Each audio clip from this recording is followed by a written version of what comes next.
जय संविधान, जय भीम, महात्मा गांधी की जय, गोडसे मुर्दाबाद। देखिए 9 दिन बीत गए हैं इजराइल और ईरान युद्ध के बीच के, और इससे नई नई परिस्थितियां पनप रही हैं। विश्व के हर देश एक्टिवली चिंतित हैं, चिंता कर रहे हैं इस समस्या से कैसे निपटा जाए, उनके देश की अर्थव्यवस्था पे इसका क्या असर होगा, देश के बाकी औद्योगिकीकरण पे और विकास पे क्या इसका असर होगा, सब चिंता करने लगे हैं। लेकिन हमारा देश संसद के अंदर इस मुद्दे पर, जो सबसे महत्वपूर्ण मुद्दा है आज के तारीख में, पूरा देश और पूरा विश्व ये जानना चाहता है कि इससे निपटेंगे कैसे। क्योंकि जब 2007-8 में सब प्राइम क्राइसिस आई थी और अमेरिका के अंदर जो मॉर्गेज लोन्स का डिफॉल्ट हुआ था और बैंक धराशायी हुए थे, तब भी लोगों को नहीं पता था कि समस्या का समाधान क्या होगा, लेकिन समाधान निकल आया था। उसके बाद जब कोविड आया था तो भी आपने देखा था कि शेयर मार्केट कैसे गिरा था, और लोगों ने सोचा था जैसे सृष्टि खत्म होने वाली है, लेकिन कोविड खत्म हुआ, मार्केट में रिकवर हो गया।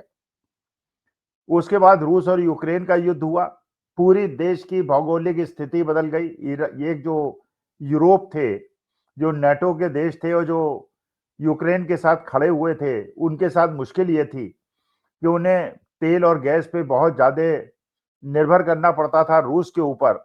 तो हालांकि वो युद्ध की आपूर्ति यूक्रेन को करते रहे, लेकिन उन्होंने रूस से भी तेल और गैस खरीदना बंद नहीं किया। लेकिन तब भी परिस्थिति इतनी ज्यादा विकट नहीं हुई जितनी ज्यादा विकट इस बार हो गई। आपको पता है, पैलेस्टीनियंस और इसराइल के बीच में युद्ध चलता रहता है, लेकिन कभी इतना ज्यादा विकराल रूप वो धारण नहीं करता। कुछ महीने पहले जब इसराइल ने ईरान पर अटैक किया था और ईरान ने काउंटर अटैक किया था, उस समय और इस समय की परिस्थिति में भी ये अंतर है। उस समय जब इसराइल ने ईरान पे अटैक किया था, ईरान को कई दिन लग गए थे, 10 दिन लग गए थे इसराइल पे काउंटर अटैक करने में।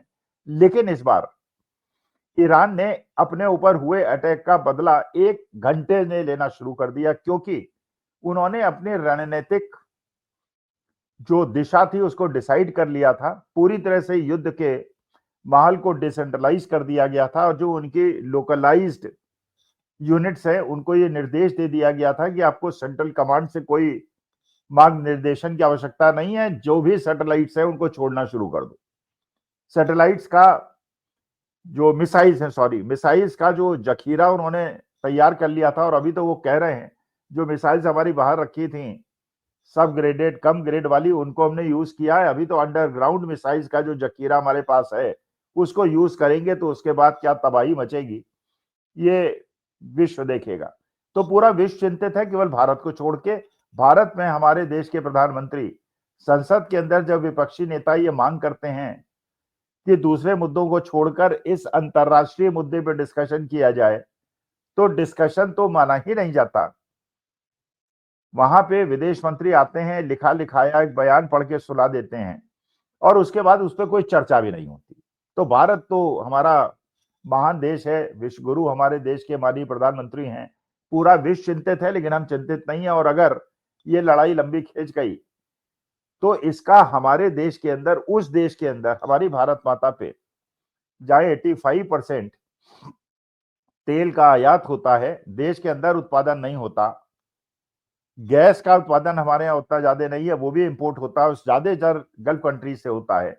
फर्टिलाइजर का इंपोर्ट भी हम करते हैं और गल्फ कंट्री से ही ज्यादा करते हैं। तो हमारी और चीन की परिस्थिति करीब करीब एक जैसी है। चीन भी इंडस्ट्री बहुत डेवलप्ड है, बहुत ज्यादा मैन्युफैक्चरिंग का हब है, लेकिन उसके यहाँ भी तेल का उत्पादन नहीं है, वो भी डिपेंडेंट है। लेकिन उसने इसकी काट ढूंढ ली। जैसे इस प्रकार की विषम परिस्थिति में काट ढूंढी जाती है, चीन ने उसकी काट ढूंढ ली। उसने रूस के साथ खड़े होने का निर्णय ले लिया, उसने ईरान के साथ खड़े होने का निर्णय ले लिया।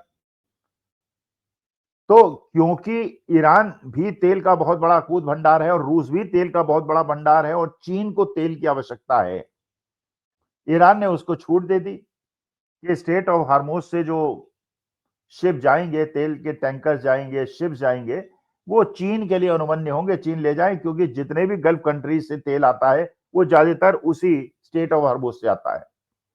इसके अलावा रूस ने, क्योंकि चीन ने खुलकर उसके साथ खड़े होने का निर्णय ले लिया था, रूस ने भी कहा था कि हम डिस्काउंट पे चीन को तेल देंगे। चीन और रूस बहुत आसपास हैं, ट्रांसपोर्टेशन कॉस्ट भी कम होगी।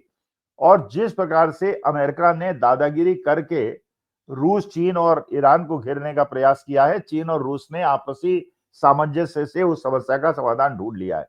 लेकिन हम ट्रम्प दादा के किसी वजह से, उनकी हर बात को मानने के कारण, रूस ने हमको भी डिस्काउंट पे तेल देना अब बंद कर दिया, जो पहले वो दे रहा था, क्योंकि हमने जिस प्रकार से रूस तेल खरीदना कम किया था, वो भी फायदा हमको नहीं मिल रहा। ईरान भी स्टेट ऑफ हार्मोज से जो चीन को सुविधा दे रहा है, हमको नहीं दे रहा।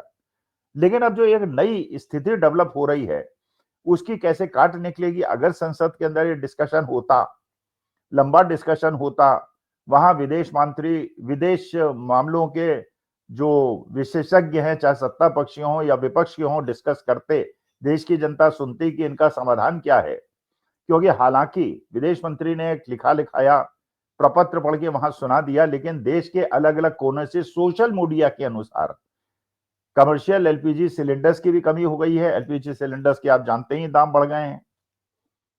और जिस प्रकार से गैस की और तेल की कमी होने की संभावना बढ़ती जा रही है, वो मात्र कोरे इस बयान से कि हमारे पास 60 दिन का या 75 दिन का तेल है, उससे समस्या का समाधान नहीं होगा। क्योंकि ऐसे समय में जनता को जब ये पता चलता है कि लड़ाई अगर लंबी खिंची तो इन चीज की कमी हो सकती है, लोग ब्लैक मार्केटिंग करना शुरू कर देते हैं और उसकी जमाखोरी करना शुरू कर देते हैं। जैसा आपको पता है कोविड में हुआ था, 1,000 की दवा 20,000 की बिकी थी, 1,000 का सिलेंडर 20,000 में बिका था। लोगों ने शोषण किया था और लोगों को मरने के हाल पे छोड़ दिया था। अब सवाल यह उठता है कि अब जो अरब देशों के अंदर अमेरिका के मित्र राष्ट्र थे, वो भी चिंतित हैं। यूरोप के अंदर भी चिंतन चल रहा है, अमेरिका के अंदर भी चिंतन चल रहा है। ईरान को छोड़ के सब क्या चिंतन चल रहा है? ईरान और भारत के अंदर कोई चिंतन नहीं चल रहा, क्योंकि ईरान ने यह ठान लिया है कि जब युद्ध हम पे थोपा गया है, और हम जानते हैं कि हम अमेरिका और इजराइल से नहीं जीत सकते, क्योंकि वो दो शक्तियां मिलकर बहुत बड़ी शक्ति हैं, लेकिन हम मरेंगे तो मरेंगे, तुमको भी ले डूबेंगे, उस टाइप के सिद्धांत पे वो काम कर रहा है। उसने कहा था, अच्छा हो भी रहा है, आपने देखा ईरान के अंदर जो तेल की लाइन से उनमें आग लगी हुई है, ऑयल वेल्स में आग लगी हुई है उनके यहां भी। और यहां तक कि उनका जो पीने के पानी के शोधन करने के यंत्र हैं, उनमें भी अमेरिका ने और इसराइल ने बम्बार्डिंग करनी शुरू कर दी है। ये भी बात बिल्कुल सही आपने देखी होगी कि ईरान ने भी सऊदी में और यूएई में और बाकी जगह पे, बहरीन वगैरह में मिसाइल छोड़ के वहां भी तेल के और गैस के अकूत भंडारों पे आक्रमण करना शुरू कर दिया है।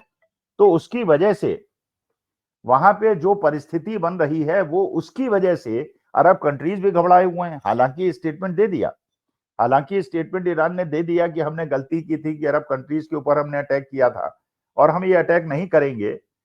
लेकिन अगर इन कंट्रीज से जो अमेरिका के बेसेस हैं, अगर हम पर अटैक नहीं होगा तो हम अटैक नहीं करेंगे, कंडीशनल उन्होंने बात कही थी। लेकिन यूरोप भी अब बंटता हुआ दिख रहा है। यूरोप के कुछ देश अभी भी अमेरिका के साथ खड़े हैं, कुछ अमेरिका के साथ नहीं खड़े हैं।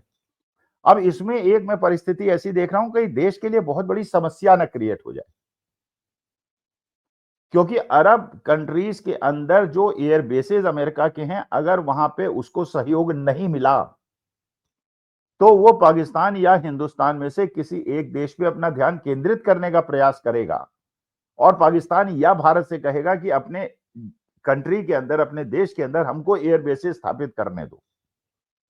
और इस बात से मैं बहुत चिंतित हूं, क्योंकि जिस प्रकार से इजराइल हमारे माननीय मोदी जी गए और जिस प्रकार से डोनाल्ड ट्रंप डिसाइड कर रहे हैं कि हम तेल कहां से खरीदेंगे, कितने दाम पे खरीदेंगे, कब नहीं खरीदेंगे, 1 महीने का मोरेटोरियम मिलेगा या नहीं मिलेगा।